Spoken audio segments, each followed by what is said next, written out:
The film that you see is considered by many experts to be the closest illustration of the effects of a hallucinogenic. It was here that the first halting steps toward mind control began. What's wrong with this? Nothing, really. But it does limit your perception a bit.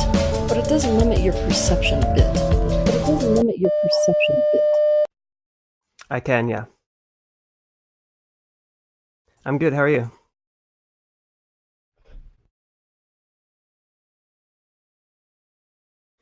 I genuinely just find it interesting to hear what you have to say.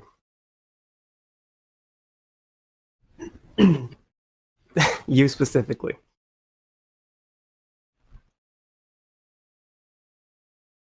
Oh yeah, of course. I mean, you knew that Unicole knew who you are, right?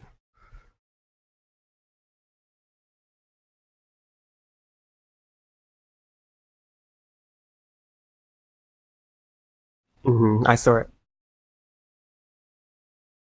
Okay, so we're not. Are we live right now? Okay, cool. You can hear me okay? Is my mic just coming in through one ear, or is it like both? Okay, cool. Cool. All right, sweet.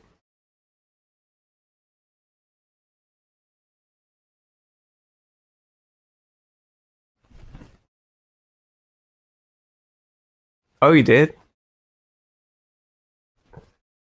I know, I've heard this song. I thought, it was great. So it's really good. I think that was actually the best one on that album.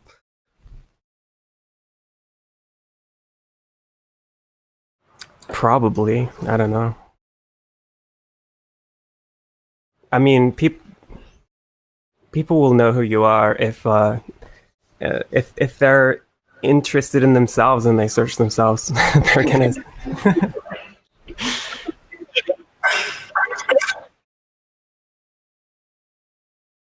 Right.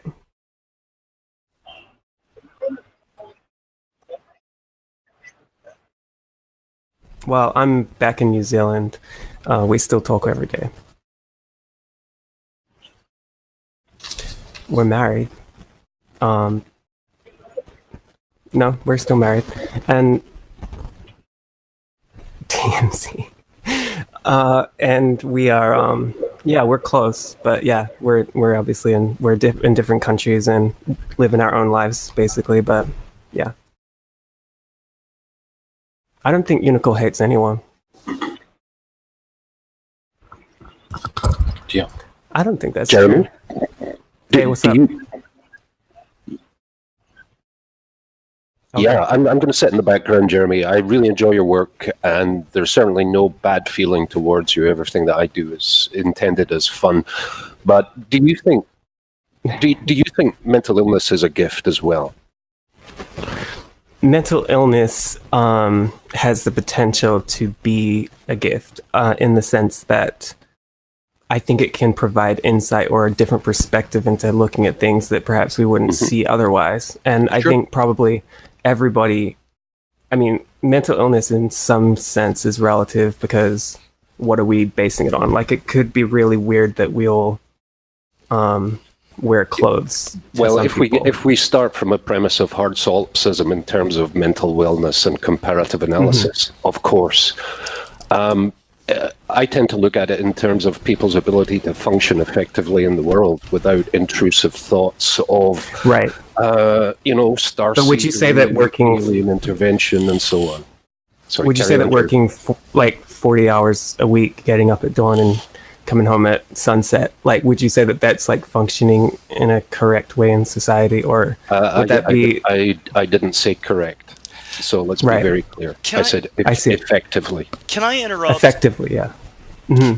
These people who work 40 to 50 hours a week and whatnot, these are the people who tithe to Unicole. So if people aren't doing that, then nobody's paying Unicole. So how can she be against it when those are the people who pay her? If everyone's got a cult like Unicole, how is anyone paying Unicole? Honestly, Unicole actually has paid most of the stuff for herself, and basically has done that by working full-time jobs, like really long hours, and you know, and it's like most of the time when people are paying Unicole, most of the time actually Unicole is not making a great amount of profit from other people. That's really not happening. So, I'm sorry, and there's like a lot of, I'm trying to, hold on, let me look and see who it looks like there's some feedback coming from, I guess it's coming from you. But it's fine, we can deal with it. I'll try and maybe turn my mic down a bit or something. I don't know. What do you think? I have headphones on, so.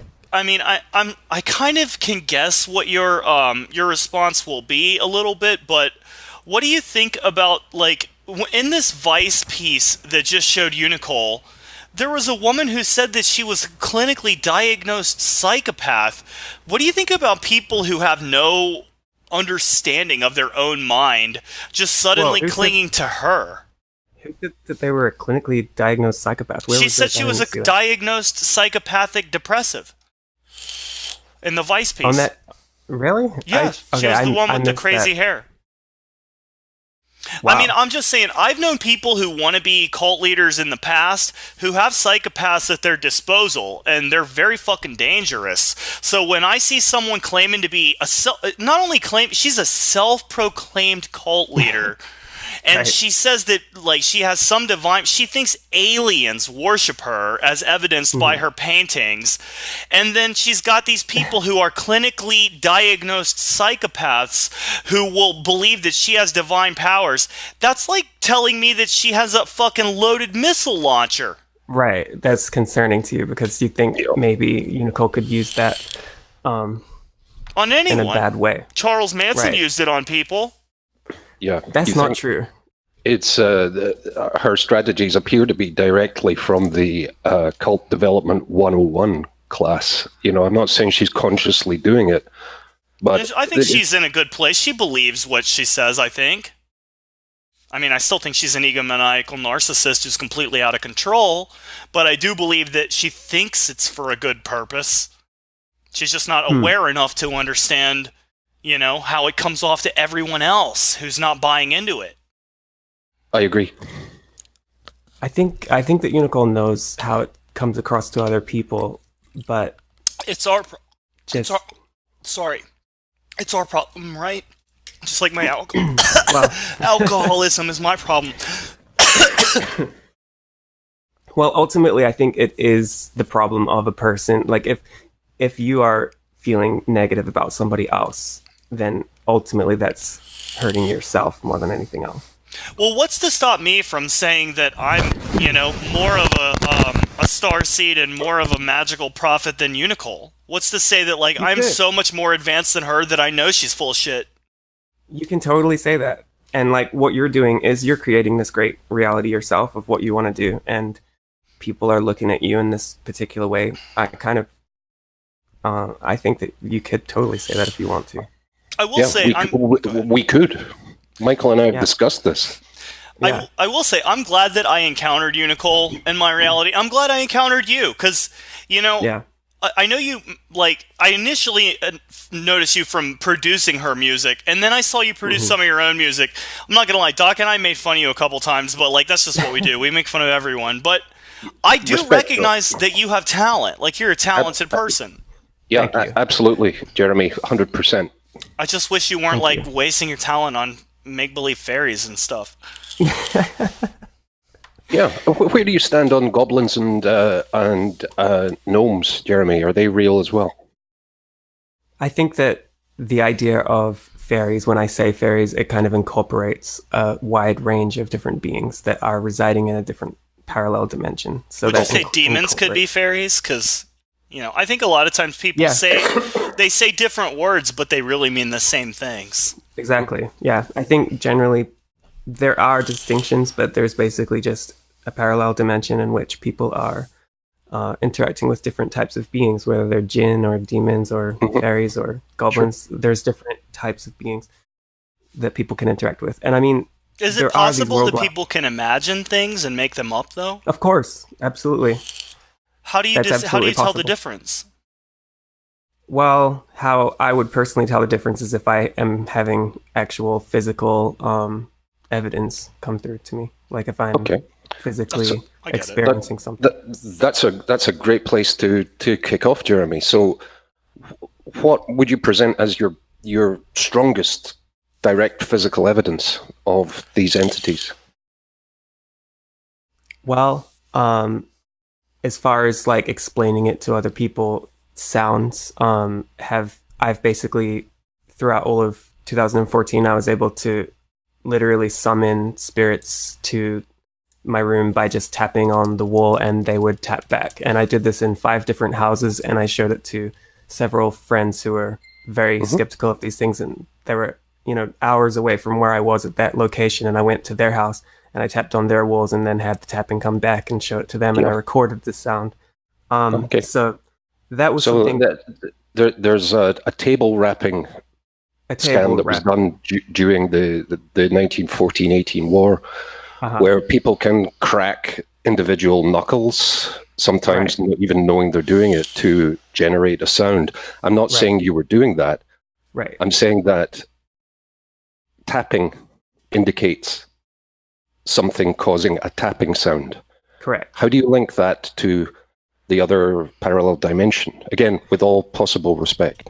Yeah, because it starts from that place. So it started from a small thing like that, and then that slowly developed into more things. But the thing is, when you're dealing with the spiritual world, you're going to be experiencing things that are like not as physical, in the sense like you're going to be experiencing sensations or cold chills or things that could have explanations that are difficult to put into a frame. So really you have to look at it as a full picture and try and make your own decision based on the experiences that you're having.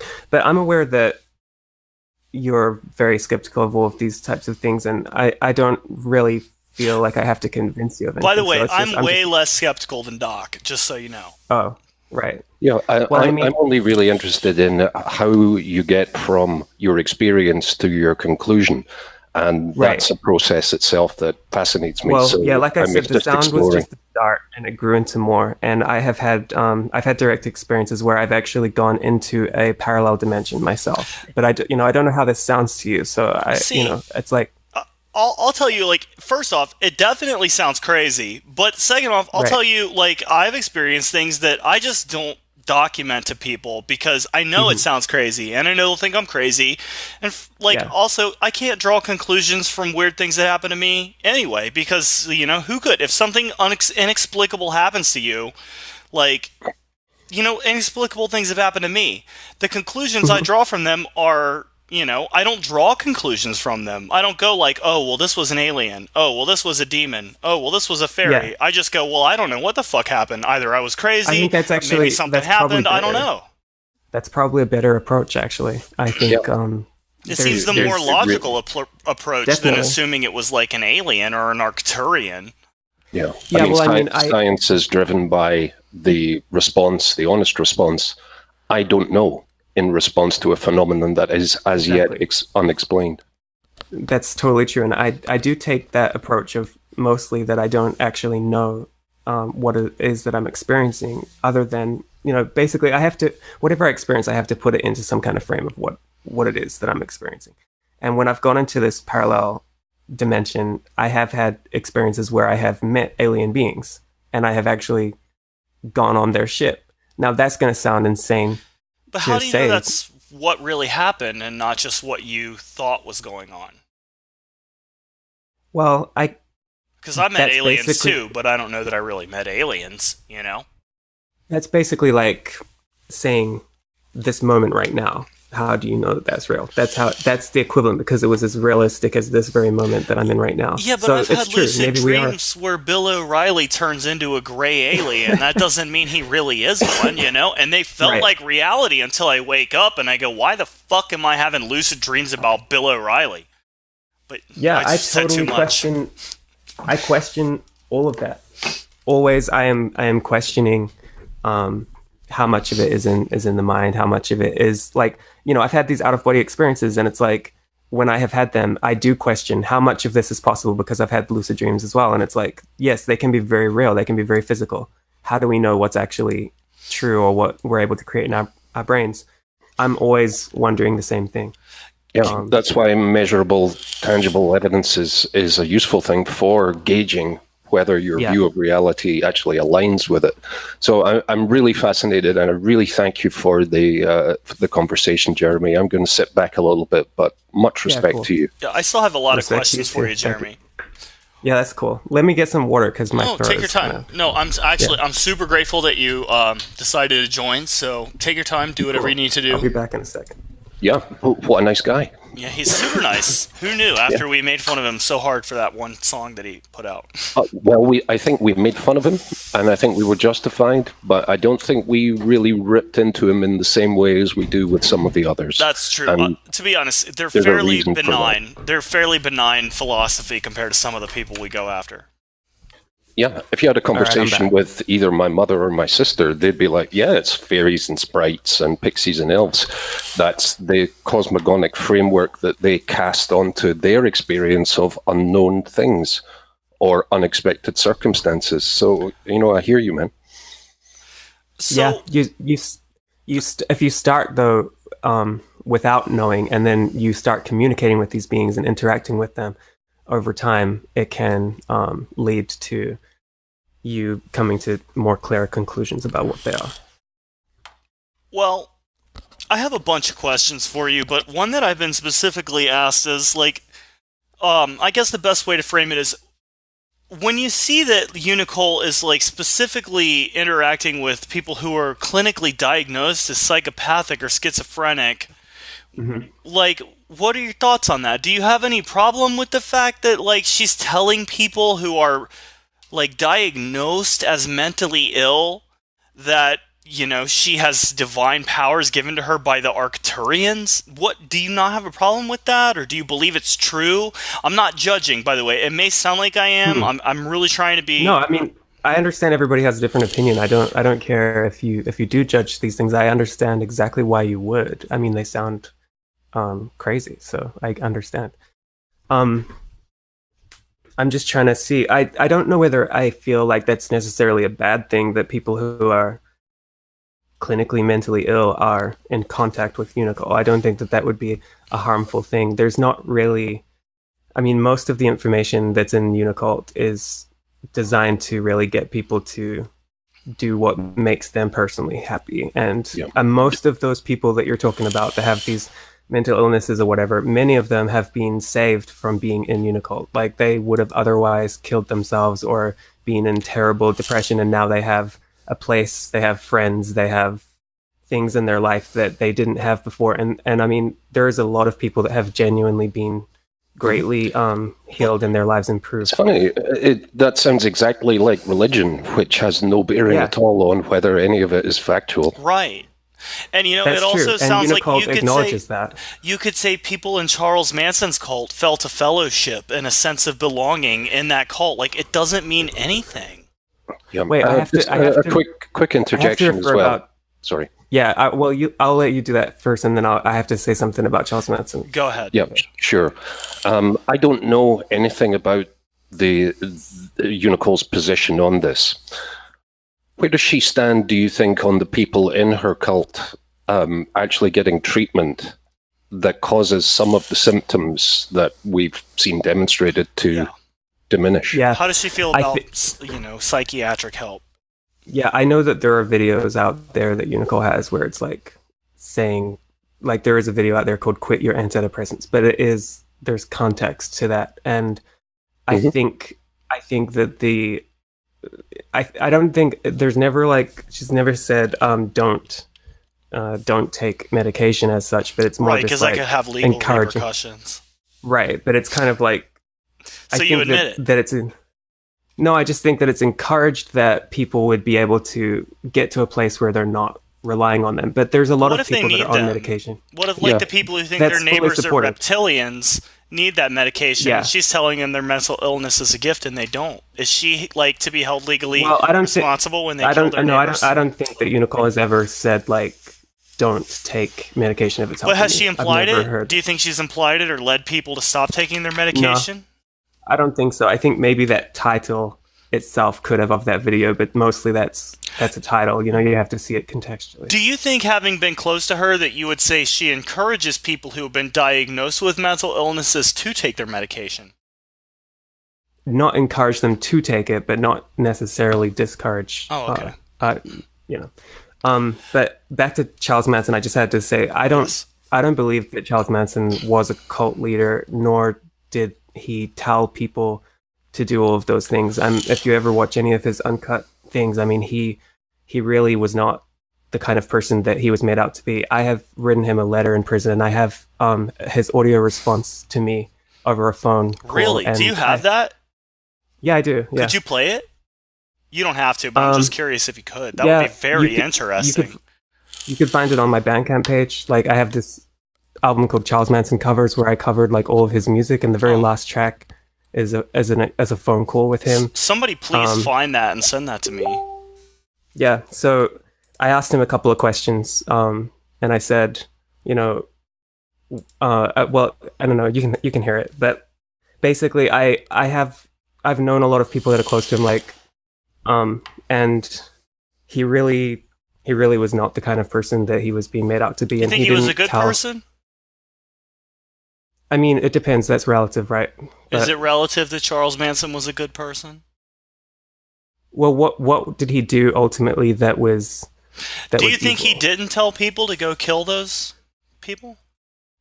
You don't think that really happened? You think they did it on their own prerogative?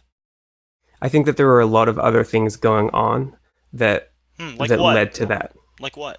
Like there was this whole other kind of thing related to people that were like people that they were trying to get out of prison. But do you think Charles Manson told his followers who went and killed those people to do it? No, I don't. And I don't think you don't. So why do you think they did it? They did it because there was a guy called Tex Watson that did tell them to do it. And even it was Tex Watson and not Charles Manson? Well, Sharon Tate's mother acknowledged that too. There's a video out there of Sharon Tate's mother. I can't believe this. Dude, I gotta interrupt you. I can't believe this is happening right now. Doc, are you in the same state of absolute fucking disbelief as I am that this is actually happening live on the air? Have you ever watched his uncut interviews? I don't even care. This is fucking insane. Because the TV has told you something, and it's insane that you sit here promoting Charles Manson conspiracy theories on the very same episode. I talked about how absolutely dangerous it is for Vice News to promote Unicole Unicron as a cult leader while playing inspirational music, and yet her husband sits here on the air talking to us all about how Charles Manson is fucking innocent in the same context. It is absolutely mind-blowingly bizarre. I haven't said he's entirely innocent of everything. I just think that his story is being misconstrued, and that he didn't receive a fair trial. He never got to defend himself in court. He was on the cover of Time magazine before he had even been convicted. What do you think about that, Doc? Yeah. I don't know if I can really dig too far into that. This shit writes itself, dude. This shit writes its fucking self, Doc. So I'm willing to give you 100% that Manson was a fantastically charismatic individual, talented in the manipulation of other people's emotions and their affect. And that's why he was able to do all of the things he was able to do. Jim Jones was another person quite like that, and to me, significantly less charismatic than Manson. So what are your thoughts on him, perhaps? Yeah, what do you think of Jim Jones? Yeah. How's he? Well, this is the guy that like gave people the Kool-Aid, right? Yeah, but they took it willingly. Eventually. No, they took it willingly. Yeah. They wanted it, so he's not that bad, right? Yeah. No, well, I've heard that. I've heard those cassette tapes. They're really haunting. You know, there's like these cassette tapes where you hear these like children in the background, and these people. Thinking of Sharon Tate's murdered fetus who got stabbed repeatedly isn't haunting to you, but talking about the Jim Jones tapes. Well, no, that's a haunting thing, but I don't think that it was connected to Charles Manson. He wasn't even at the location where it happened. That's how it works. Yeah, there's flying monkeys. Felony murder and acting in concert. So But even if he was guilty of conspiracy to murder, that I think that was like 15 years, but he got lifetime in prison for murder, for being a serial killer. And to be a serial killer, you have to kill people, and he never killed anyone. So they should have let him out to find more people to do his dirty work. I think, respectfully, read into a little bit about the definition of that particular offence and the requirements for guilt. But Jim Jones, was he misunderstood too, do you reckon? I don't know too much about Jim Jones, honestly. Like I said, I've heard that recording, but I don't know that much about what fully happened. I know that a lot of people did take that and died, and you know, it was a strange. There's probably more to that situation than what we were told, but I don't exactly know enough about it to really comment on. Yeah, well, Unicole, do you want to join? Unicole's in the chat right now. Unicole, you can join if you would like. I am stepping back then. Jeremy, I really appreciate the conversation, especially with someone who comes from a different perspective. Doc, I have to pee again, so you can't go away just until I pee. Okay. No, it's a great deal of fun when you can actually have a discussion about these things and disagree without constant friction. I like that you are approaching this from a very intelligent perspective and actually able to talk about it intelligibly and not just kind of attacking or whatever. And I know that you have your strong opinions about it, but yeah, I like that we can. I think I couldn't agree more. And these are conversations that so very rarely happen in the real world because, you know, the likelihood of us ever meeting and sitting down face to face and then investing time would be limited. And I think that's hugely valuable. It is, because people tend to keep to their own bubbles about what's comfortable to them. And in some ways, I like what you do in the sense that you push those buttons and bring people. I don't know, it annoys people, but it's still, it brings up questions that are important to address. Yeah, so I agree. I enjoy those kind of conversations. I mean, my motivation, my sole motivation behind this, other than the enjoyment that I get from doing it, is to try and shine a light on not people who have strange and interesting beliefs, but people who manipulate the vulnerable to their own ends. Because dishonesty is something that I find really, really offensive. But again, I really appreciate this, and I hope that Unicole chooses to come in, because it would be a wonderful chance to extend this conversation. He wants to join in, said, how do I join in? So. Yes, I'm trying to get her the link. I think I might still have her contact on Skype. Oh no, it's not pulling up. Oh no, here it is, Zuwana Woodlight. Does she still use that? Mm-hmm. All right, let me send her. I'm sending her the Hangouts link. All right, trust me, Stephen Christ is not here this time. You and Jeremy can both, and You're I'm drunk. One lucky dude. I'm drunk, so you guys can take me on 2-on-1 handicap match. So I sent Zuwana the Lizink. I'm looking forward to this. This is a very unexpected evening. First, thank you so much for being a good sport, Jeremy. Thanks for joining. Yeah, thank you. And also, thanks for Unicole for checking it out and, you know, possibly joining as well. Yeah, totally. Thank you also, Doc, for joining. And also, could we also, if we want to, hail Satan all at once. Hail Satan. Hail Satan.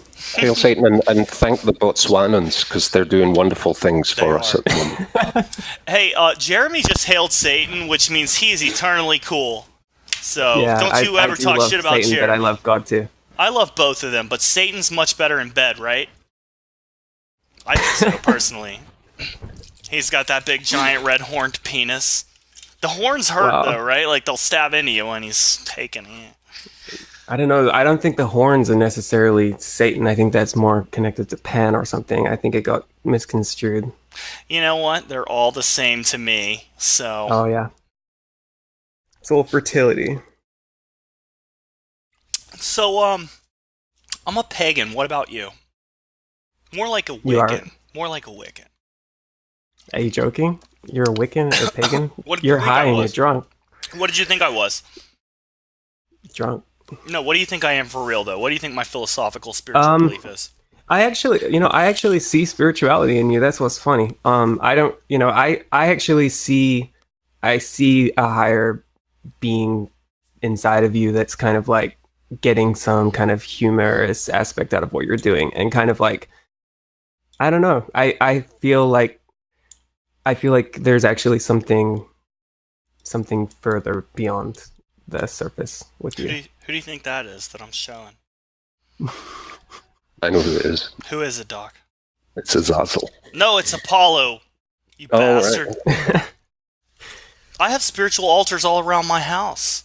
It actually super irritates me when people assume that I'm not spiritual. Yeah, I know it must. Because, like, what actually are you? Are you atheist? Like, what? No, I'm not an atheist. What do you just... I'm a pagan, I guess, or I guess. Pagan. I mean, I practice the craft. You actually do? Yeah. This seems You're shocking into magic? to you? Yeah. Yeah, I'm genuinely shocked because, like, you're always like saying. Krista Raisa was shocked as well. I spoke light language to her, and she couldn't believe it. Wow.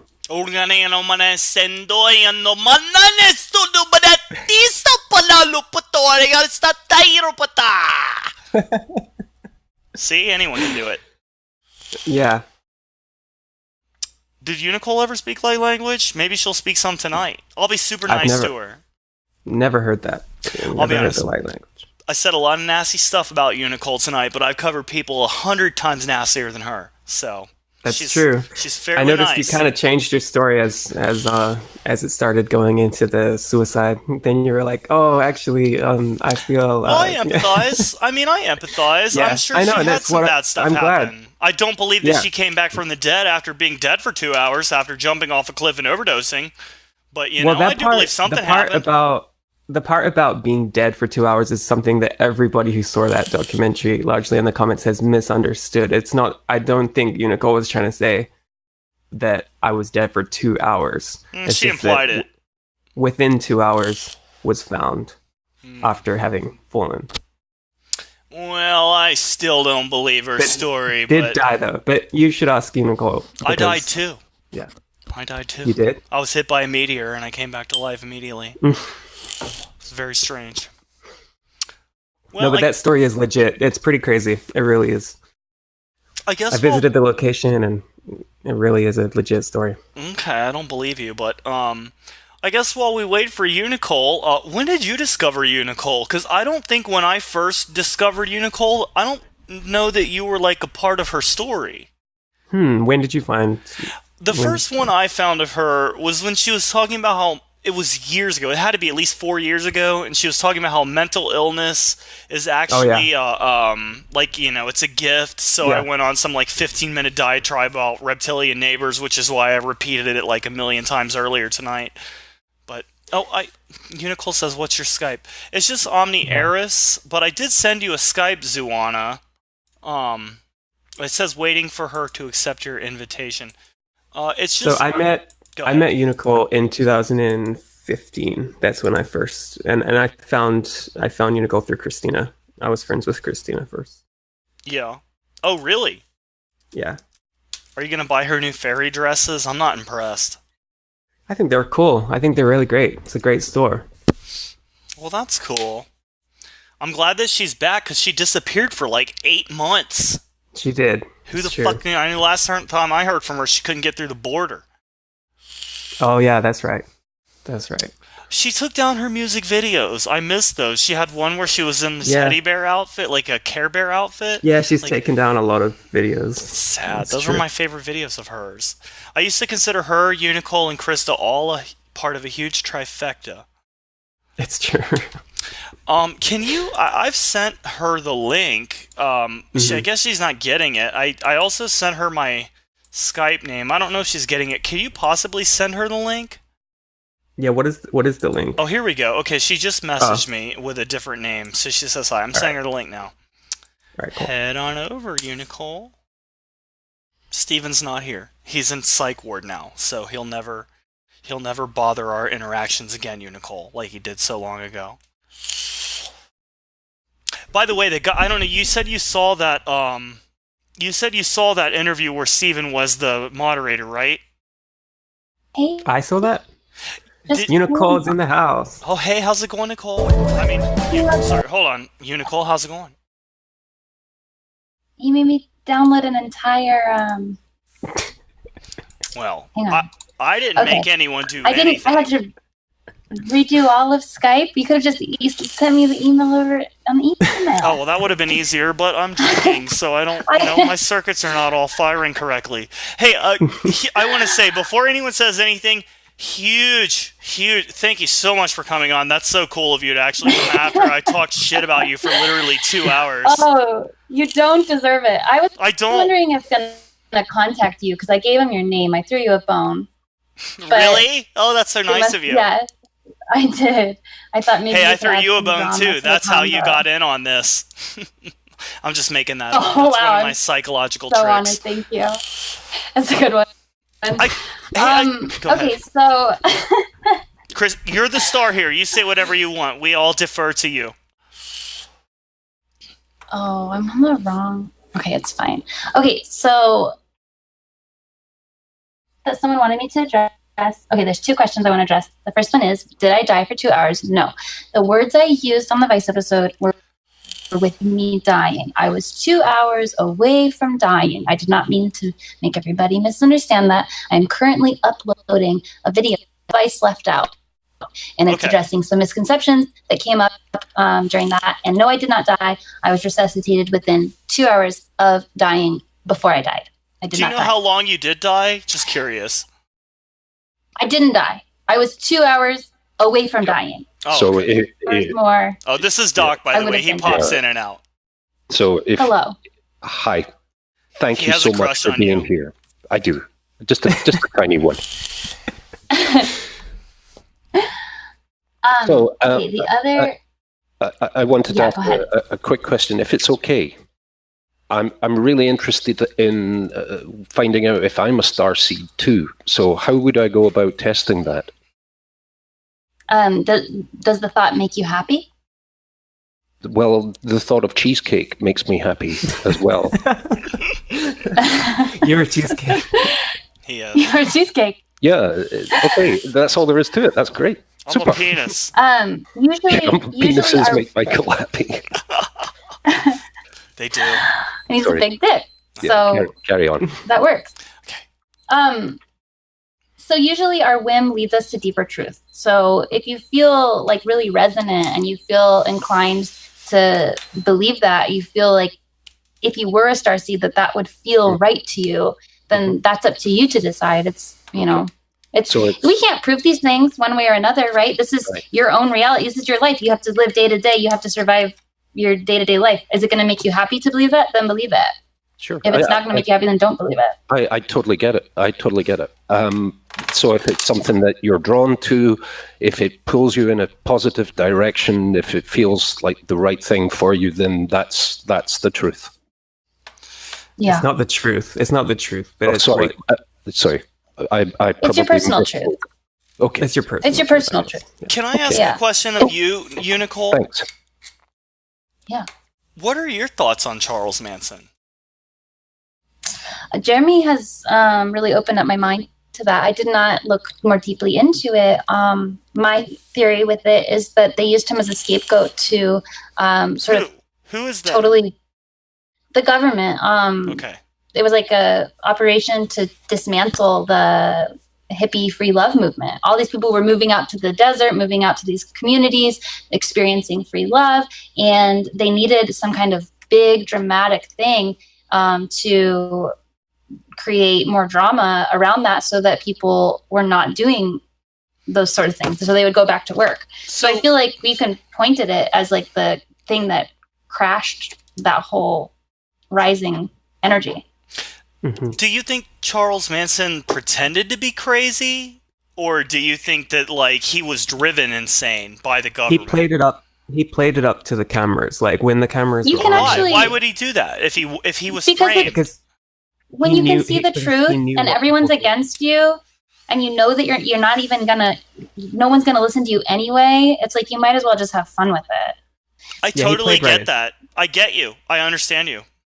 Yeah. If you watch like the full videos of his, if you watch the full videos of like what he says, it's like really convincing. I'm not saying he was like a great person or he never did a crime or anything like that. No, he totally wanted to manipulate people. That was totally his goal, was to manipulate people. I don't even know if that's true, but I do think that he was misrepresented in trial. I think there was a lot of energies working against him, and I think he was mistreated in prison, as many prisoners are. Do you think if the government frames you, that acting like you're guilty is the best, like, strategic defense?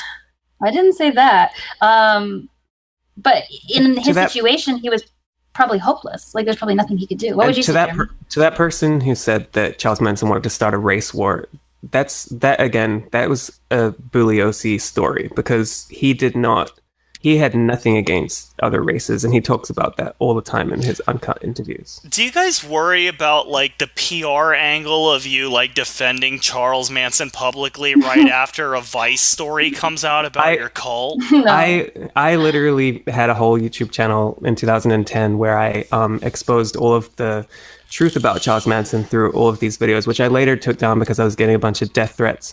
And death threats are not cool.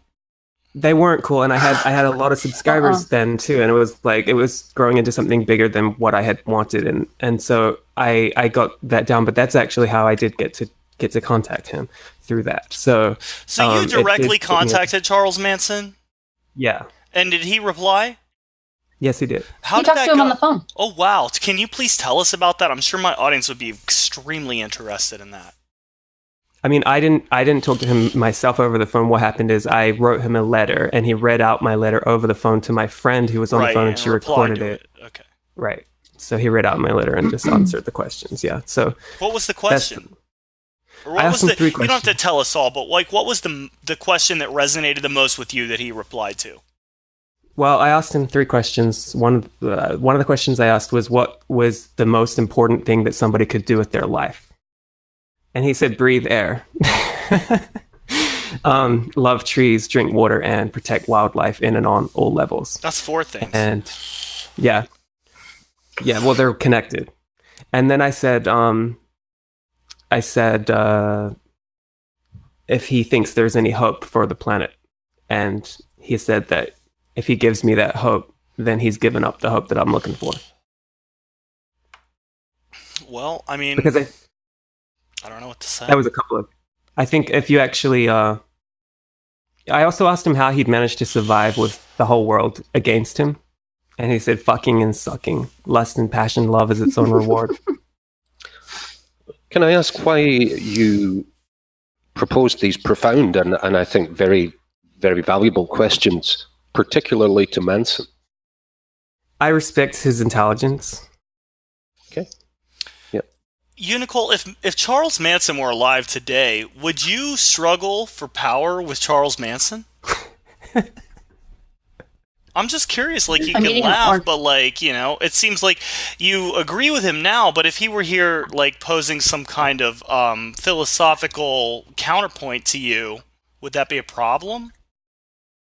I'm not, like, all about him. If he didn't make any sense, I would tell him, hey, you're not making any sense. It's just a weird, you know, hill to choose to go up, you know?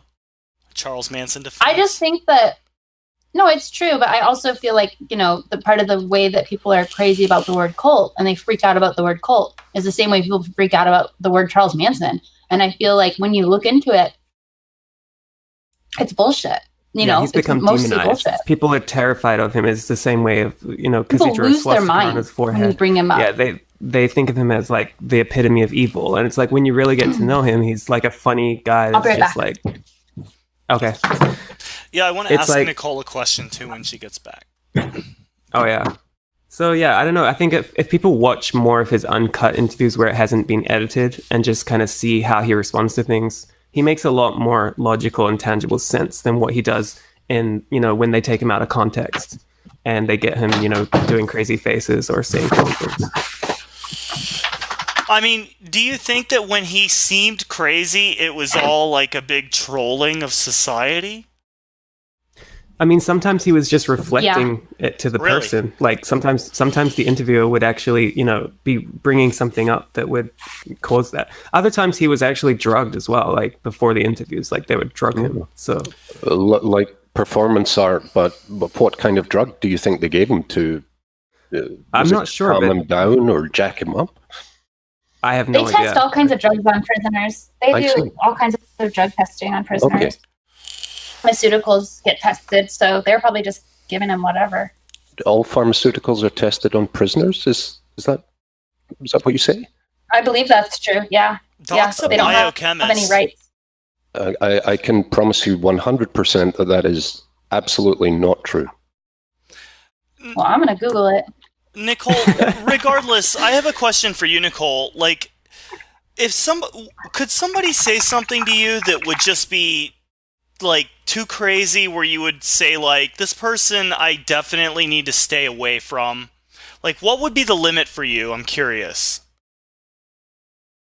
That's a good question.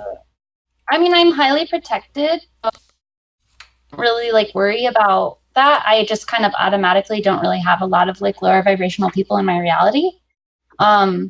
What's the lowest vibrational person you've encountered? You.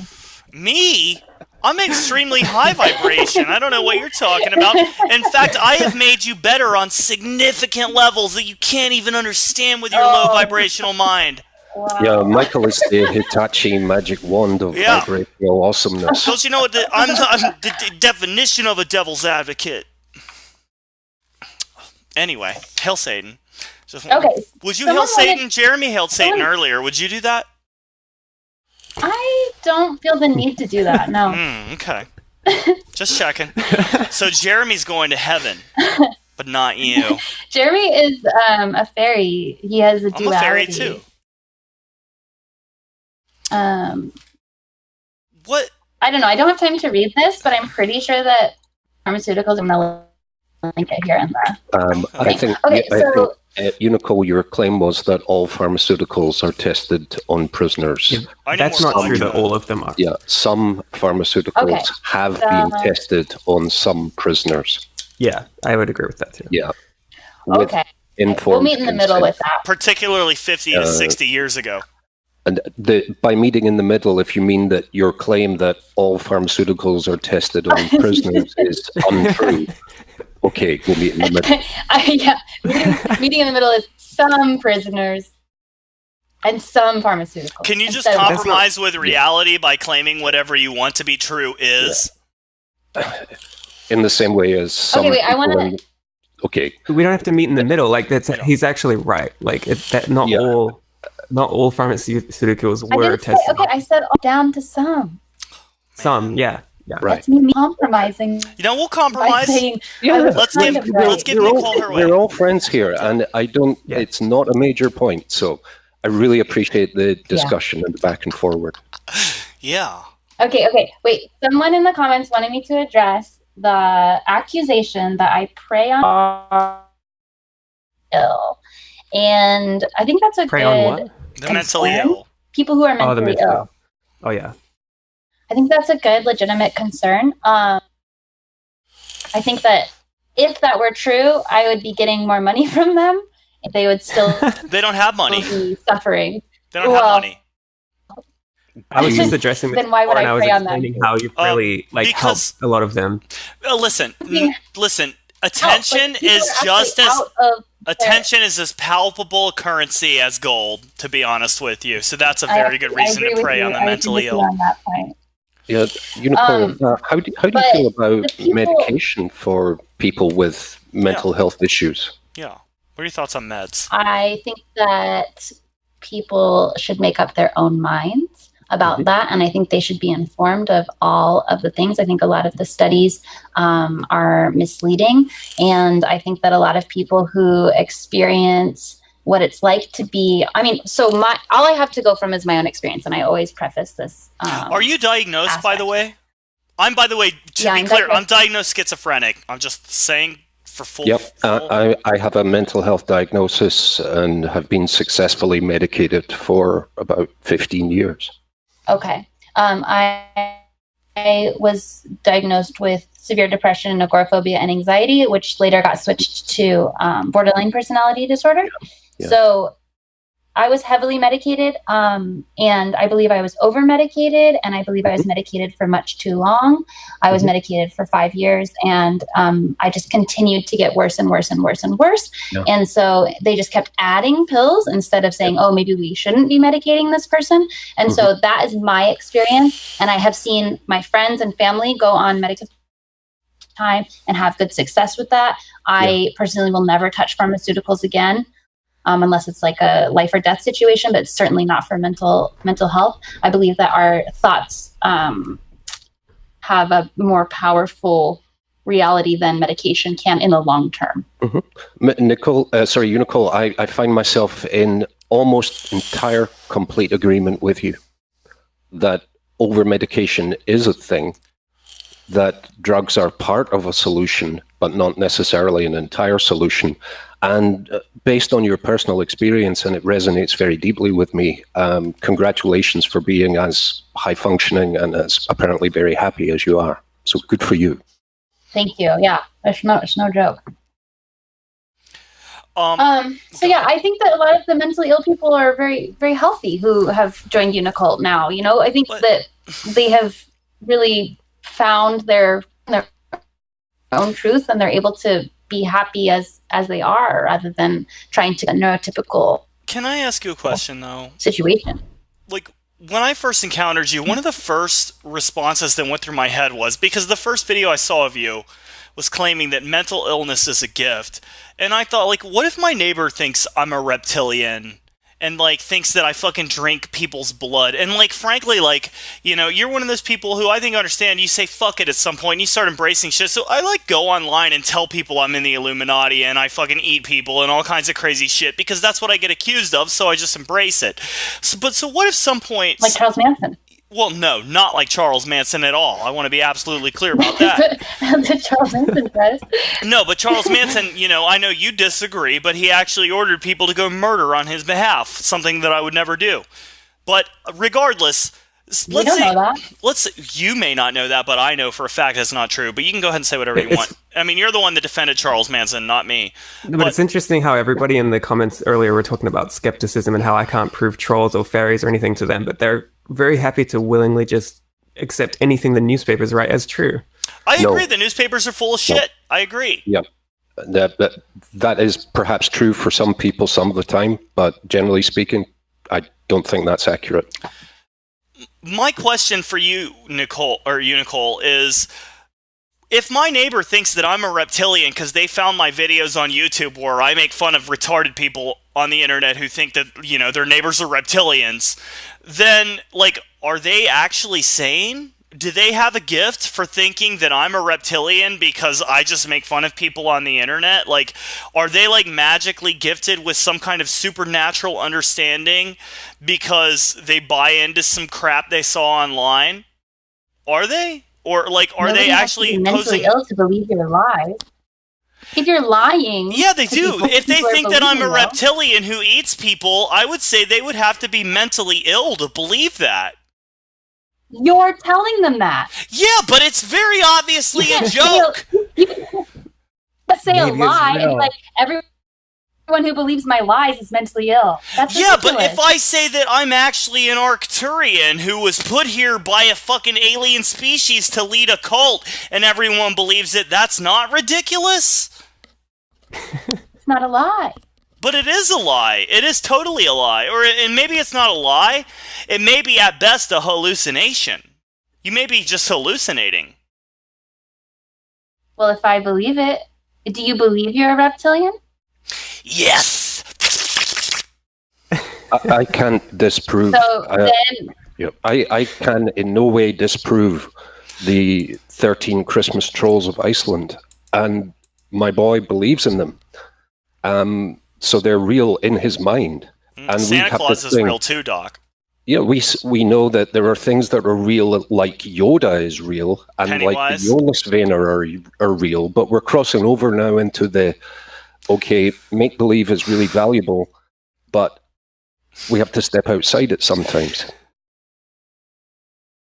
I mean, money, is that real? money is not actually real. That's one thing I'll probably agree with you guys on. Money is fucking imagination. It's completely made up. It doesn't really exist. Value is completely subjective. It doesn't really exist. Right. I'll agree with you on that. Like credit comes from credere, which is to believe. Like literally, it's not real. It means it's completely arbitrary and made up based on whatever stupid rules you follow, based on whatever stupid society you agree to. Built it's a token normative system that we as a society, or as various societies, have chosen to adopt because it allows us to transact. So if we exchange that for unicorns, for example, though. Yeah. I mean, we used to do it with gold, and then we chose a note that related to the gold, and now we're doing something else. It's all made up, though. In terms of objective reality, in terms of value, of course not. It's an entirely arbitrary system that we've adopted for convenience and utility.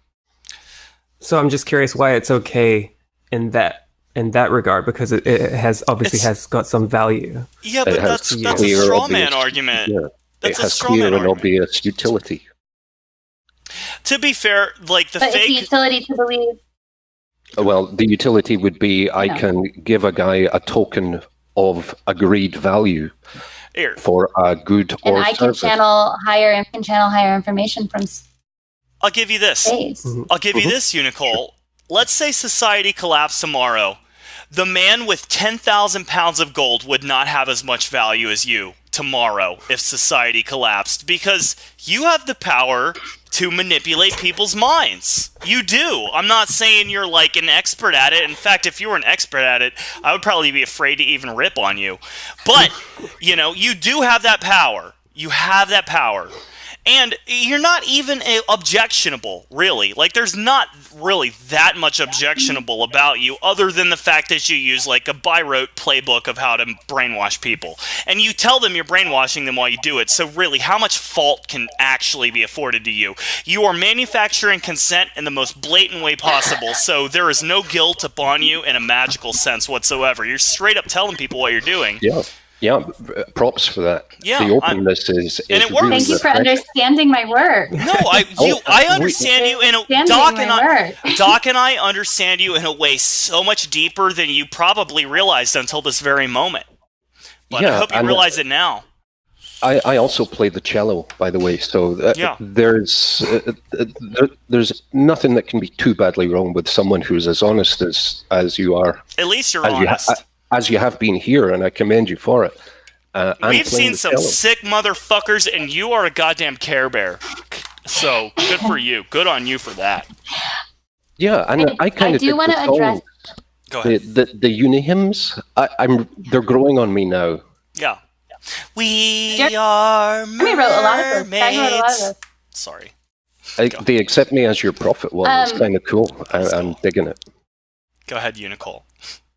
I want to address a comment that was happening a little while ago. I got a marriage proposal in the comments, and I just sent to Jeremy Garner. Was it from Killendall? It was from Mario Heat. Oh, okay. It wasn't from Killendall. And Killendall is a big fan who loves you very much. It wasn't from the lady who did the Vice interview, because I think there was a certain chemistry going on. Yeah, did you bang that lady? Because I felt a serious energy between the two of you.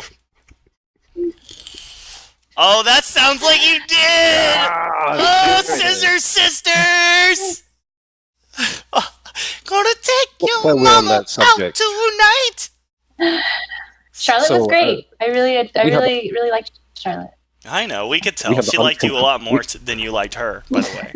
Go ahead, Doc. We have unconfirmed reports of a movie in planning stages starring yourself and Krista Raisa.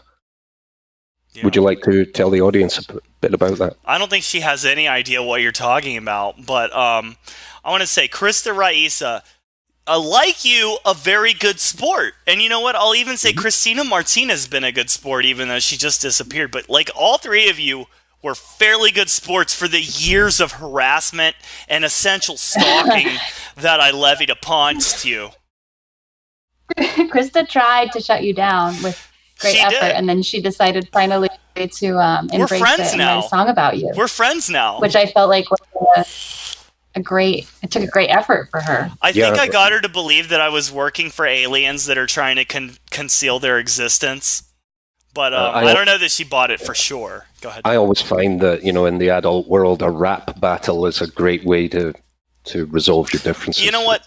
Her rap is terrible, but when she's rapping in light language, it's a lot better. I like her rap. My name is Krista, and I like to rap. She's lovely. I have a big soft spot for Krista. I think she's adorable. Cute. I could see in a reality where I was straight that I would hit on her. Yeah, I would. She invited me to Sedona to make a video with her, but I thought Arcturus would drug me and then bury me alive. So I was terrified. I had a dream about Krista last night. So really? It's a funny dream. I woke in my dream and I woke up and I had a really good idea. I don't know what the idea was, but it was such a good idea. I ran out of my house and I jumped in Arcturus Raw's car and I was like, oh, this is an amazing idea. No, it was his car. But the thing is, I forgot to put on clothes because I was in such a hurry. We've all been And so there. I was naked in Arcturus Raw's car. Oh, he's going to molest and then, you. No, he was just kind of like, why are you naked? And I was like, that's right. Shit. I was He's like, gay. I'm so sorry. I was just like thinking about this. I was just thinking about this idea I had, and then Krista showed up, and I was like, "It's not like you think. Like I was just like having an idea." She doesn't give a shit. Don't worry, she doesn't care. She grew 3 or 4 feet, 3 or 4 times as tall, and her eyes started shooting out flames, and she was like, not mad, but she was like, "My mad. name is Krista, and I like to rap." So I've got 2 questions from the audience, one from the Botswanans and one from the Saudis. Botswana, by the way, has more press freedom than the United States now. Congratulations, Botswana! The Saudis ask, what kind of car does Arcturus Raw drive? It's a Rocket 69. In real life, he drives like a Land Rover or an Explorer, but in my dream it was a regular car. Okay, cool. And the Botswanans have asked, and I apologize, we do what we can for our audience. Was Krista also naked before she grew erect? Yeah, we need to know. No. If I was straight, I'd hit that. I could be your new Arcturus Raw if only I liked females, Krista. Too bad. We can have beautiful children. She's a sexy lady. Thank you. What do you think, Unicole? She's hot, right? Krista is amazingly beautiful, but comparing yourself to Arcturus Raw is like so offensive. I almost threw up. Why? Because I'm so much better than him and so much more physically attractive and smarter. No, he can channel. Wait, my space batteries are only $1,200 instead of $2,400. That's probably why I'm not as hot. You don't know how to make space batteries. I can poop space batteries out. In fact, I do it on a regular basis, and I sell them on the Illuminati eBay network. Michael, step down. You are not even a bitch in comparison to Arcturus Raw, because he can channel straight from King Plachacha. No, wait, that's the alien contactee Lynn Anderson. Do you know Lynn Anderson, Unicole? No. Oh my God, you should get in touch with him. He channels the Pleiadians in King Plachacha. They're planning a reptilian overthrow of Donald Trump any day now. Yeah. And does Arcturus Raw, when he's not on camera, still dress like it's Star Trek? She doesn't know Arcturus Raw, man. That's Krista. I do. I hung out with him. Oh, really? Is he creepy in real life, just like he is online? No. Oh, he's much less creepy in real life? Does he wear this shirt that gives him magical powers and channels the alien energies through his t-shirt in real life too? $49.95. She's shaking her head yes. I guess he really does. You know what? Adorable. He let me wear his magic helmet. It's Did got it smell bad? 32 magnets and sparkly crystals all over it. Yeah. It's awesome. What did the magnets and the crystals do? Well, it activated my brain. Did it galactivate you? Yeah. Okay. You have to watch the galactivation. It creeps in before you know it. You're tripping. You know. Unicole, what happens? I'm sure you're a prophet. What happens in 10 years with Unicole? Where's Unicole in 10 years? Oh. Unicole. Are you having drones feed you grapes while you're naked in a cornfield? Not a cornfield. That would be very uncomfortable. But maybe I'll be living on a... Yeah, okay. In 10 years... Do you want to hear this? It's kind of a lot. I, of course, want to hear it. That's the whole reason you're here. The audience loves you. You're a long-term favorite. I want to hear about the robot whores as well. Yes, can we get to the robot whores at some point? Okay, so the logo of Unicole has all these colors on it. You guys know this. Each color represents a different aspect of society that we're going to be dismantling and rebuilding. The red is to do with Eve's, and it has to do with feminism and robotics and witchcraft and AI. So it's about bringing diverse voices to the forefront of technology. So as we go through the different colors, I would say in 10 years we'll get through Eve, which is the robot brothel, Unikids, and Uniscience and Uniacres. I think we'll have Uniacres set up, and we'll be starting with Unidata. I have a question real quick. I hate to interrupt, but you have zero connection to Unirock, right? Like, you hate that asshole, right? Say who. I don't know who that is. Good. Perfect. Okay, go ahead. Just how to throw that out to my audience. Inside joke. In 10 years, we'll have at least one piece of large property. We'll have several apps that you can download, and we'll have chapters in many cities, and we'll have hemp farms and a children's outreach program and at least 2 robot brothels. Okay. And what position will you hold within this organization? You know, you're describing the structure and the spread, and it sounds like a lovely picture, but what is your position and role in that organization? Kind of like how Elon Musk is with SpaceX and Tesla. You know, he's running them both. Yeah, he's not like doing all the work. No, I hear you. And in terms of the spiritual aspects of the organization, do you have an ecclesiastical role, like, for instance, a bishop or a pope or similar within that religious context? I'm the founder. I'll probably keep services. I'll probably do regular services 4 times a year. Other people will become trained in leading the services, and they can have them all around the world. Right, kind of like a priest class within the organization. Magicians and cult. Sure. Okay. I apologize. I'm using the religious hierarchical analogy without meaning it's exactly the same thing. Well, that sounds good. So what are the next steps to get this up and running? Vice was a big thing for me. I think that next was going to be creating more music and getting the message out, just really pushing the message. Investor for Eve's Robot Dreams. I've been working with someone, but that we're going to align. People who have money don't always understand, which is unfortunate, but I believe that an investor will come at the right time for that. Well, I'm actually looking for investment opportunities, so perhaps we could be in contact, because who knows, perhaps I could be the archangel investor of the robot brothel, at least the first one. It's going to make a ton of money. Yeah, I'm sure it will. I mean, the numbers are crazy. Yeah. I want to ask a question. What kind of initial investment would we be talking about? I'm looking currently for to get it started. Smaller, like my idea is to have $1,000 initially, get a robot because they take 6 months to build. So, but get one program is great. Building up, like a stable of robots. Around it, and like go do like little pop-ups, where people don't necessarily get to have sex with the robot, but they get to meet it, and like you just spread the word and create more of a buzz. Are people going to pay to meet the robots? It'll be like you pay a ticket to the party. So it'll be like a $15 party. So like, what are you saying? Like, what are the odds that you're going to program into the robot? 1 out of every 10 people it's going to be sexually attracted to? Or how are you going to program it? Because obviously it does not actually have free will. So what are you going to program it with? Well, you're asking about the consent aspect? Yeah, because obviously, like, the robots are not going to legitimately consent because they're robots. Finding consent for the robots is that you have to either download the app on your phone and build up. It's gamified. The app is gamified, so you have to build up a number of points. This is ridiculous. I got to be honest with you.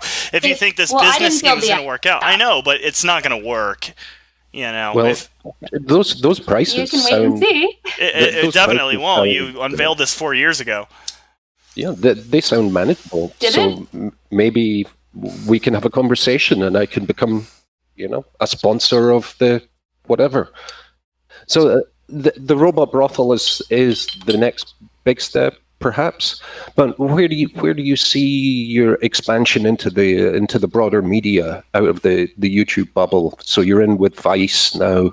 Is that going to leapfrog into more exciting opportunities?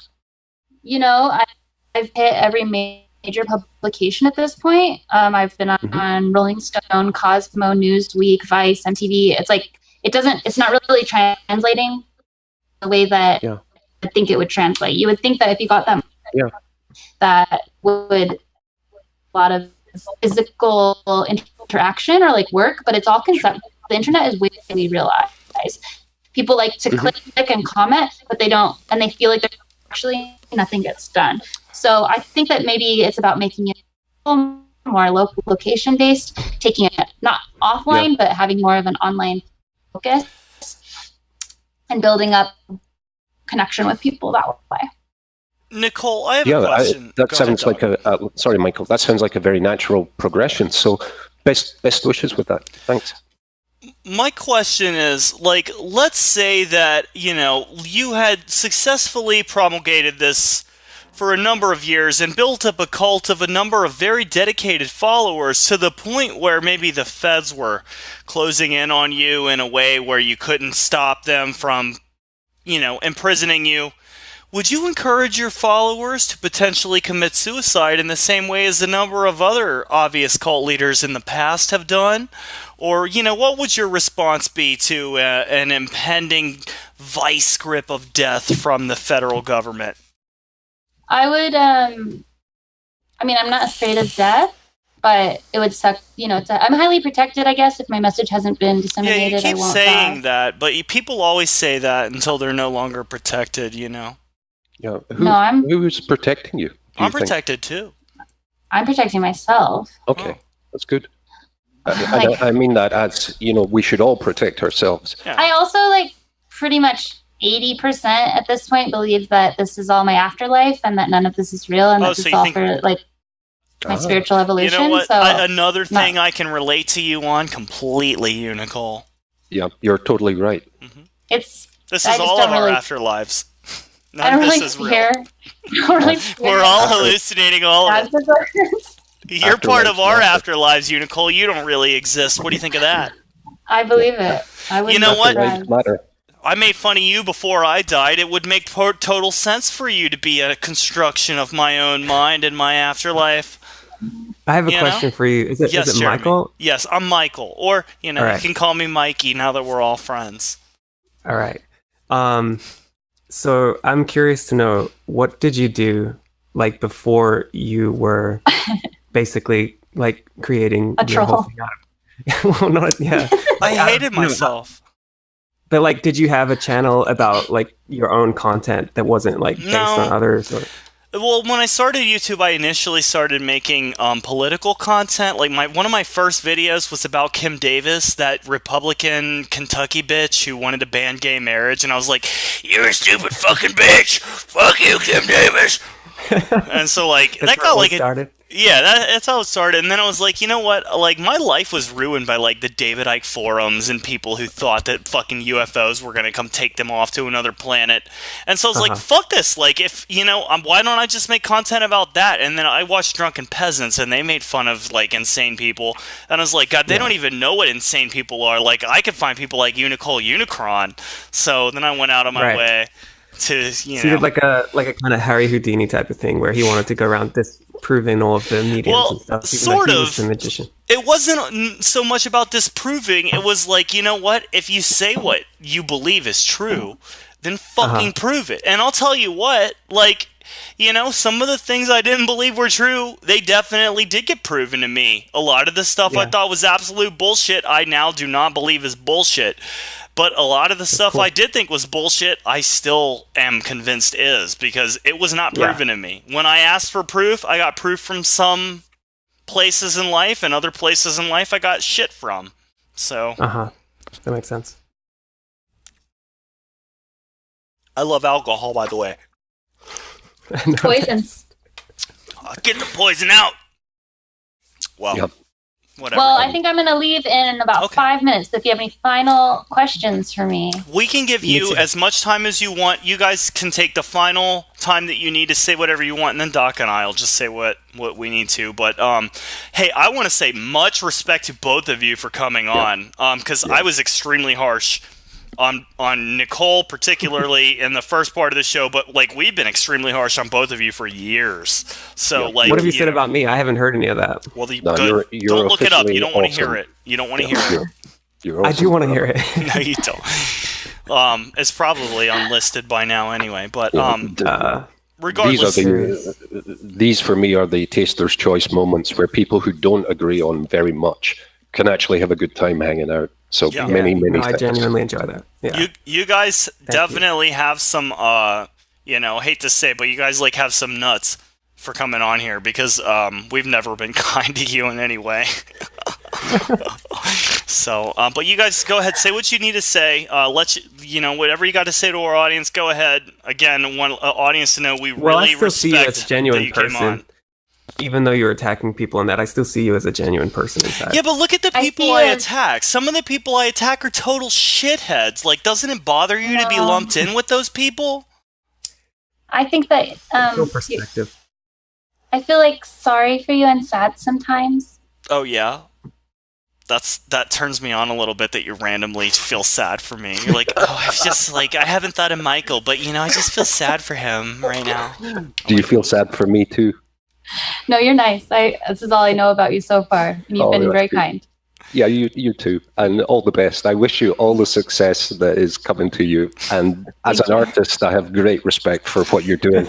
And the honesty that's just so close there is really a thing of beauty. So thank you. One of the producers of the show, Doug Messner, a.k.a. Reamsey, is a huge Unicole Unicron fan. He loves all of your music and is constantly defending you to me. We get in fights about it when I haven't even thought of you for months. He'll randomly mention you, and I'll be like, fuck her! Fuck Unicole! And he's like, no, she makes some good music! And I'm like, fuck you! So that happens every once in a while. So, you got fans. You have fans. Fans who are Rothschilds. I'm just kidding. No Rothschilds watch this show. If they did, I think the world would be changing pretty quick. Oh no, the Rothschilds just watch this show because they're trolls. That's the only reason. But I'll let you, Jeremy and Unicole, you guys have your final thoughts. Lay your thoughts onto humanity here. For all of eternity, bear witness. Someone asks, where can I join Unicult? And you can join Unicult on Etsy. You go on Etsy and the application is $11. You can become an official member. You can also just follow online for free. I create so much free content. If you want to support me, joining Unicult officially is a way to do that. You also get a welcome package and many other benefits by doing that. How much is your cereal? It's kind of expensive to make. Yeah. Is it chocolatey? It's so good. Yeah. Do you eat it every day? That mushroom powder must really.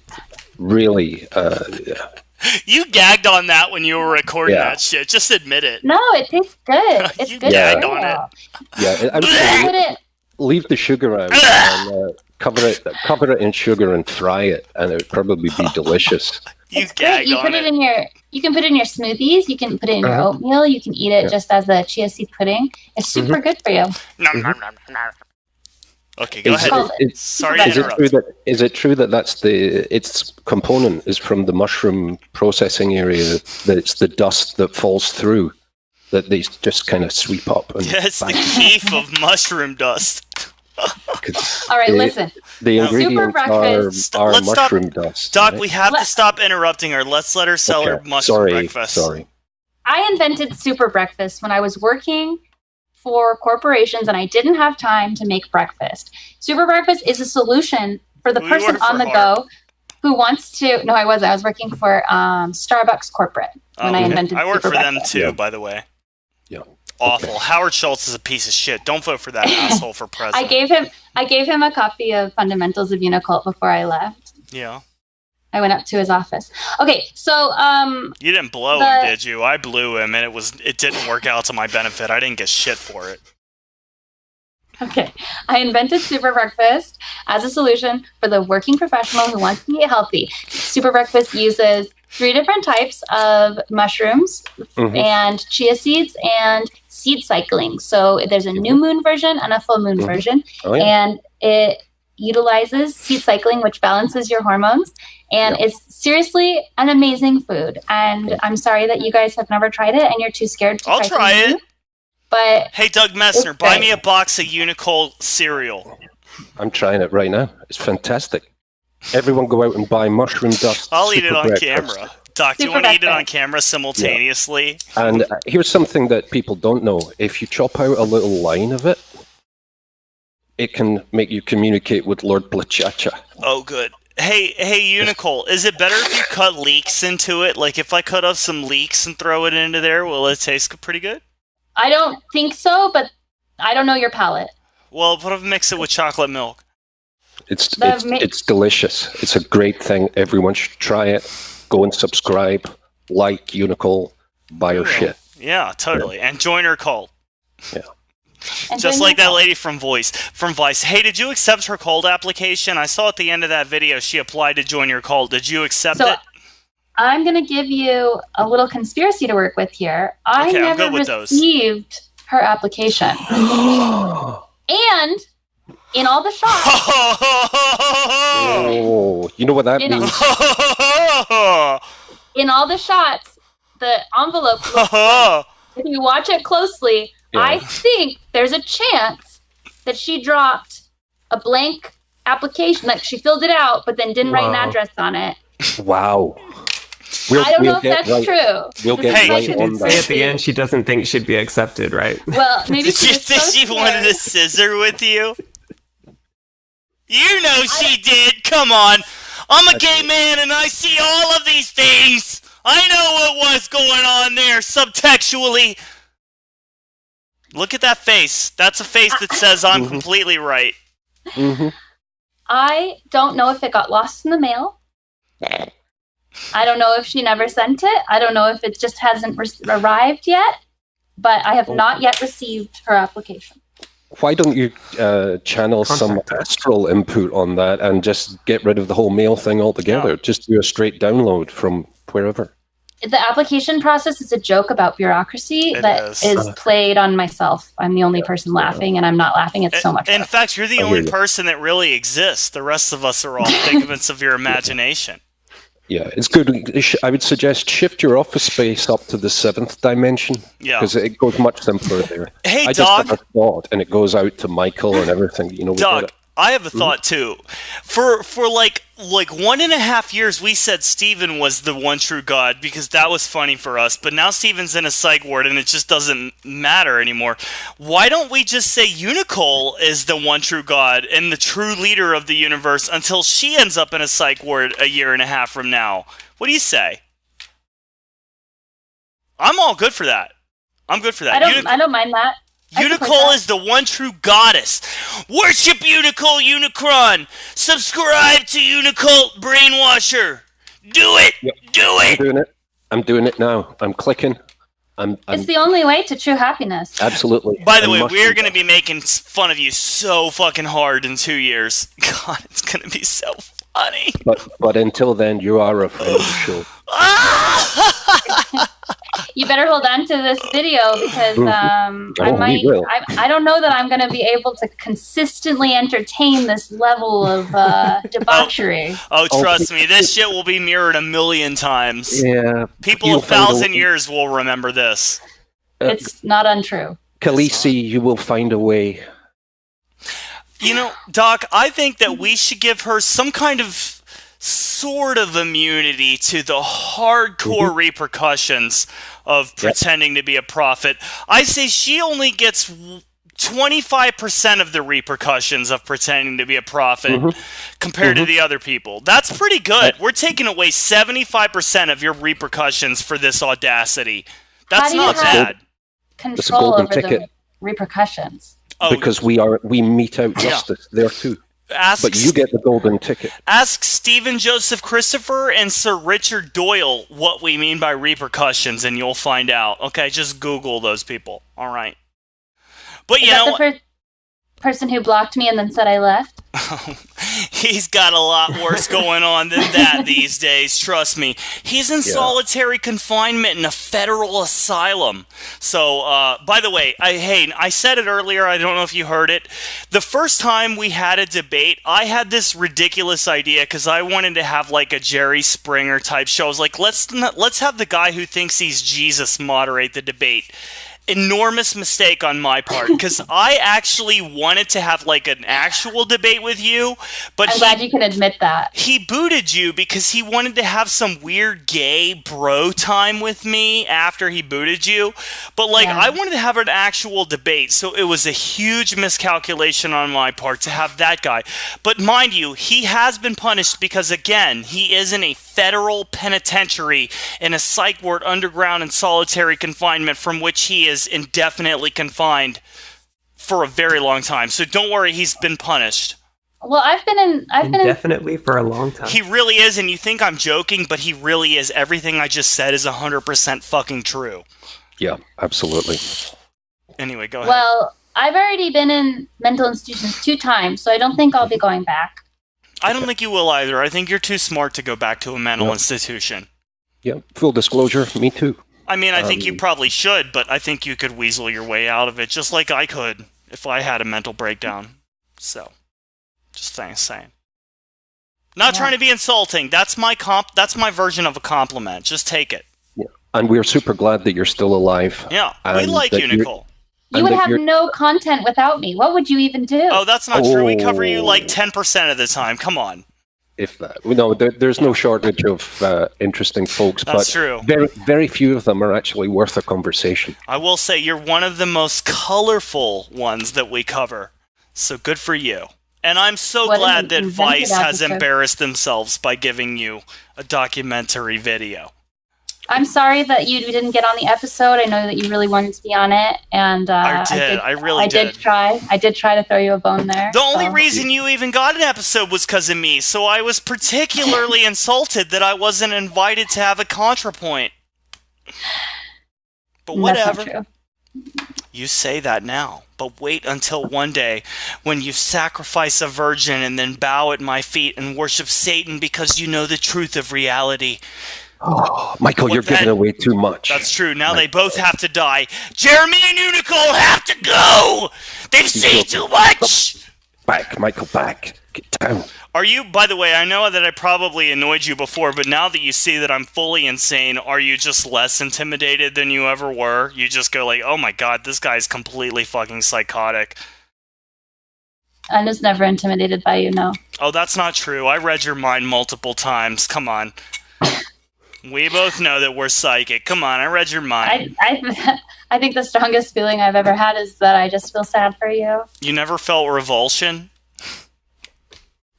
Did you ever feel I was sexually attracted to you? Because Krista Raisa had that delusion for a while. No, I know you're gay. Well, good for you. You're much smarter than Krista.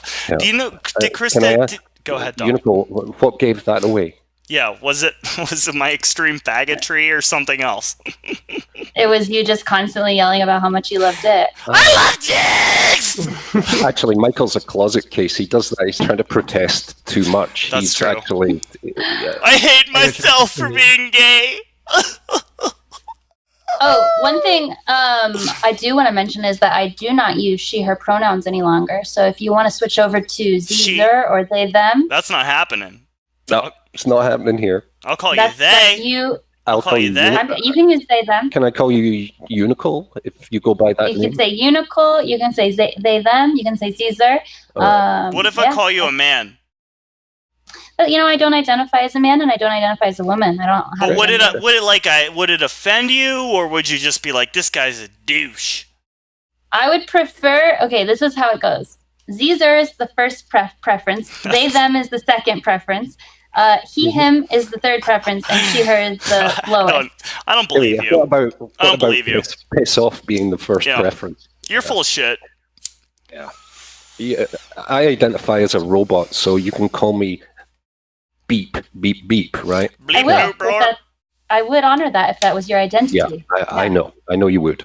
So I'll go with avoiding bizarre pronouns and call you by the name you choose to go by. Unicole. Or Ms. Unicron or Maz. Well, she doesn't like Ms. Or I'm curious why you Mix is Spitlick, like the enemy of Superman, whose name you can only say to make him disappear if you pronounce it. I got the second one wrong. Why choose the name, which is also, Unicole is not a name that anybody has had before. Why the name, but not the pronoun? I don't know that it's super for the same unique. For the same reason as I use money to transact business, it's a useful convention and is convenient. So, Doc, we're being too mean. They're being so nice for coming on. They are lovely. You're lovely, lovely people. So lovely. You know what? I'm being super nasty, but I mean it. Like, thank God, like, you guys came on, because this would have been like, it would have been making fun of targeted individuals and shit otherwise. So, now you're here. And you know what, guys?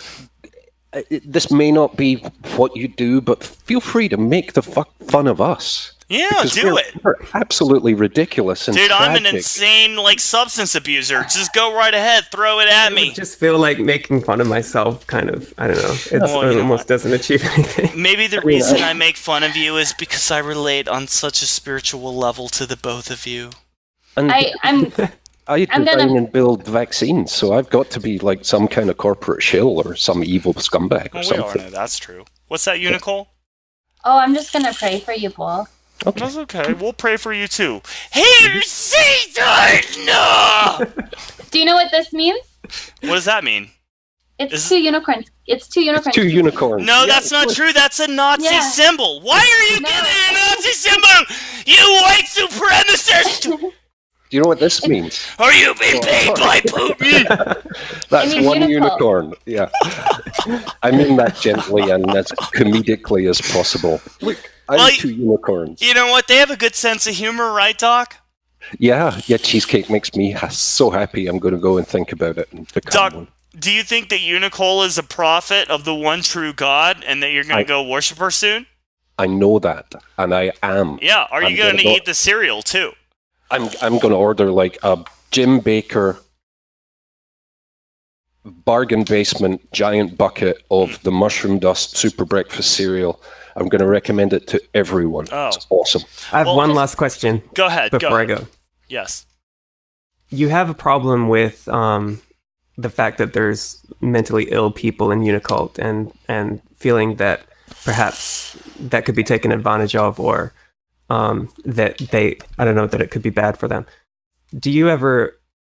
Are you ever concerned that because you view starseeds and things as mentally ill people, that you are making their mental illness worse by attacking them and making them potentially dismantle their reality to a point where they might kill themselves because they have nothing to hold on to? That's a straw man. No.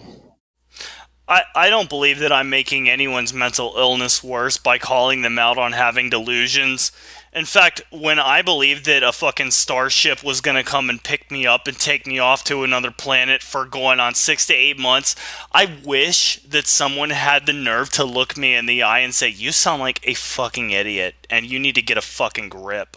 I wish someone had the nerve to directly look me in the eye and say such a thing to me, but nobody did, so I had to learn the hard way. But, go ahead. There's a circumstance very close to both Michael and myself where an individual expressing what behaviors consistent with florid psychosis got no help other than encouragement down that path. And tragically, that disease progressed and he did end up killing himself. Yeah, we've known people who have killed themselves based on ridiculous delusions about aliens and being starseeds. It's better to tell people if they're delusional. It is. Yeah. We've seen what happens when people are fucking fed these delusions. Your channel sucks, bro. Sure. Yeah, you can make that call completely. Maybe so. Yeah. I'm helping you by telling you your channel sucks. Maybe so. It does help some people. It does help some people to know that they look ridiculous. It really does. And you know what? Maybe it can help some people look better. I have some news for you. Yeah? I was just playing anyway. I actually, I do like. You know what?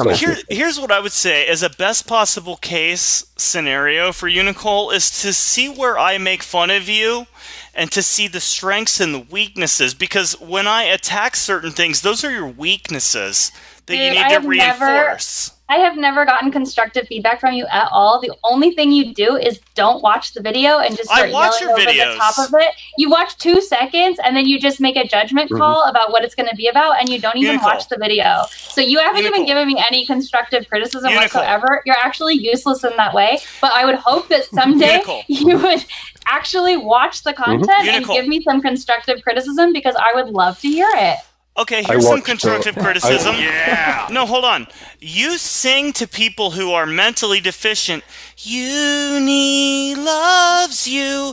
Be like Uni.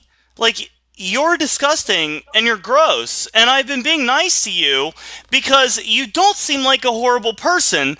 But the fact is, what you do is fucking gross. And it's fucking reckless. And it's fucking dangerous.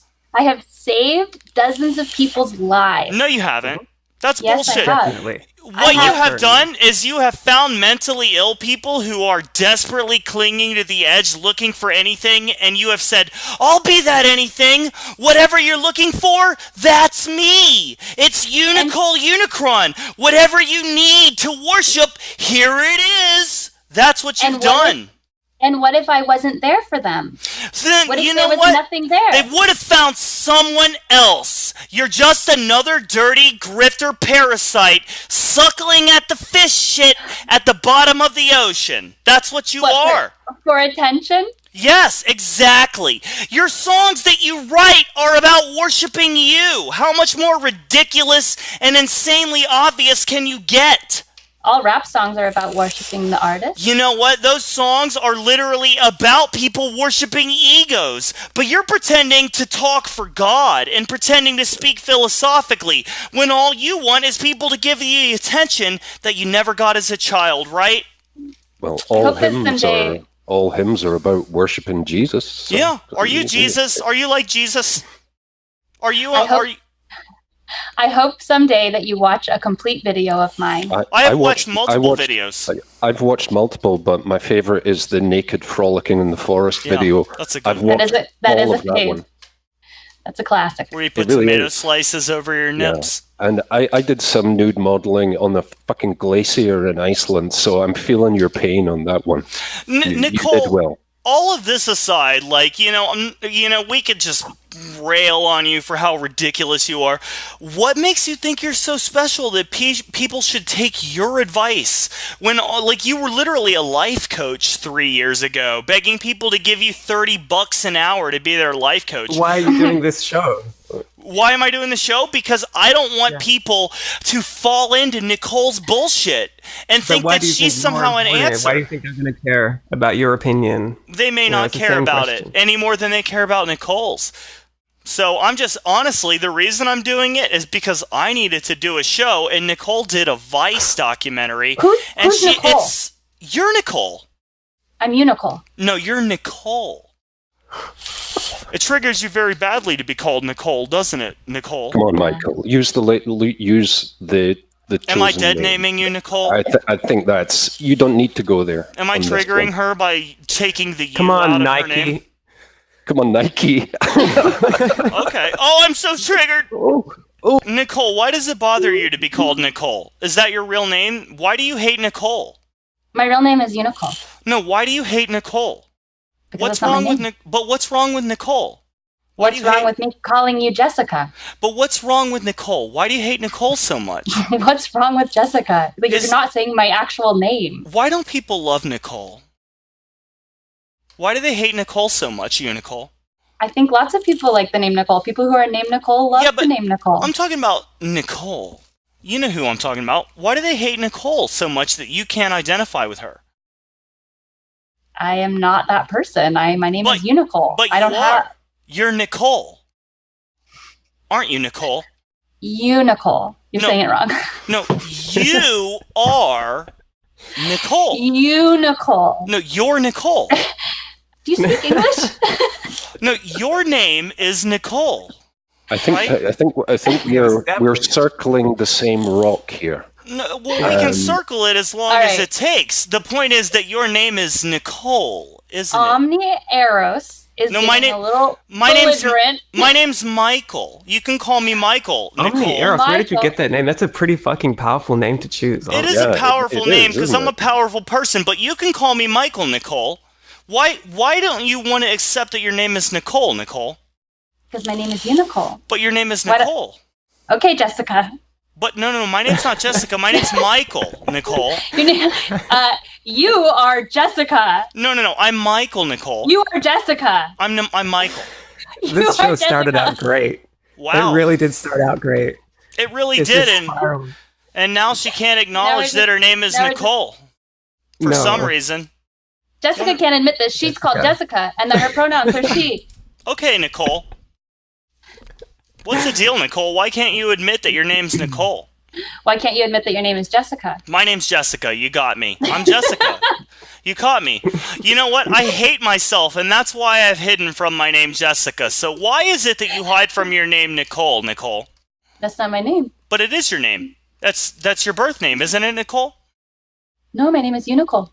No. It's Nicole. It's you, Nicole. Okay, Nicole, so I think Jeremy and I should just step aside. Hey, Jeremy, could you do we'll start a side stream while they work out their business. Hey, Jeremy, could you do a live rendition of one of your hit single for us? The one with the Charlie Manson bit. Yeah. Charlie Manson is innocent all night, oh yeah. Remember that one? I don't remember that, no. Oh, I probably hallucinated that. All right. I'm going to take off. Right. Okay. See you later, Nicole. We're going to go to space. Yeah. Good chatting. Pinky promise. See you later. Bye. See ya. Yeah, bye. Take care, guys. Thank you so much for this. Thank you. Hey, Jeremy, any final thoughts? Are you leaving too? I am leaving too, yeah. All right. Well, thanks for joining. You guys have some serious balls. Thanks so much. I hope you grow some. Yeah, I have plenty. Trust me. Ask your dad. They're enormous. Trust me. He can only fit one in his mouth at a time. Bye. Oh, bye. Unibless. Unibless. What's up? All right. Well, they're both gone, Doc. Well, that was hilarious. I gotta say, that was some funny shit. I like these guys for all kinds of different reasons. The depth of their LARP is wonderful, but also they've got it. They're actually very sincere, and by they I mean she. Jeremy just seems adorable, and Unicole is awesome, and I respect her very much because she knows exactly what's going on, and she knows that we know exactly what's going on. We got them both to defend Charles Manson live on the air within 24 hours of the Vice puff piece coming up. If we don't get some goddamn media recognition, I'm gonna kill somebody! Come on, this is real journalism. He was really misunderstood, was Charlie Manson. Yeah, totally. It's very sad. And when Unicole was talking about him, I had this auditory replay of exactly how the Manson girls sounded when asked about Charlie. Oh my God, dude. You're a good man. But she knows exactly what's going on. It's really kind of beautiful. Dude, that was some of the most absolutely ridiculous shit I have ever seen on the air. We've been on for 4.5 years, probably. Like, let's round up a little bit. 4.5 years total, right? Yeah, thereabouts. Doc, that was in our top 3 of the most insane fucking moments, prolonged moments we've ever had. That was a prolapse of a moment. And I think credit where it's due, they're both good performers, and they actually gave some really revealing and really valuable answers.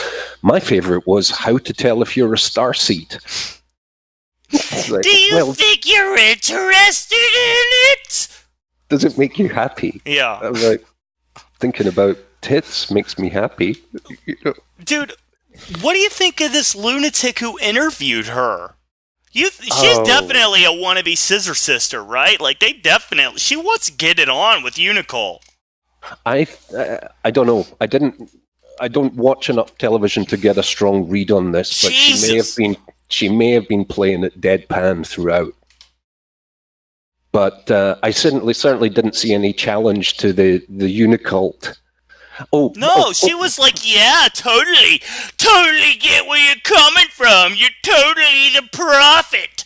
Fuck off. What does this mean? It's 2 unicorns. Of course. Okay. That's what it means. Yeah.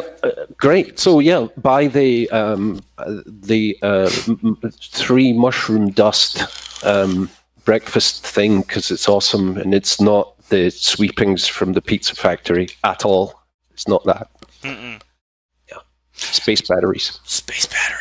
I love that she's friends with I was naked and I was in Arcturus Ra's car. By the way, I woke up, I didn't know where I was, but Arcturus Ra was fucking me. Okay. Good for you. Doc Savage rules for living number 26. If you're naked and in Arcturus Ra's car, you're probably going to be dead in about 10 seconds. Doc, I had so much more lined up for this show, but then oh my God, I'm getting them all confused. Yeah, you're overexcited. Calm down. Then Unicole and Jeremy showed up, and then you showed up, and it's like, and I ejaculated all over the whole podcast. It was crazy. Yeah, we're totally galactivated here. My galactivation is at 169% right now. I would even make sweet love to Krista Raisa at this very moment in time. I wouldn't enjoy it, but I would do it because I'm so amped up. That's saying a lot. That is saying a lot. It is. Well, Doc, thank you so much for joining. That was a hell of an unexpected surprise.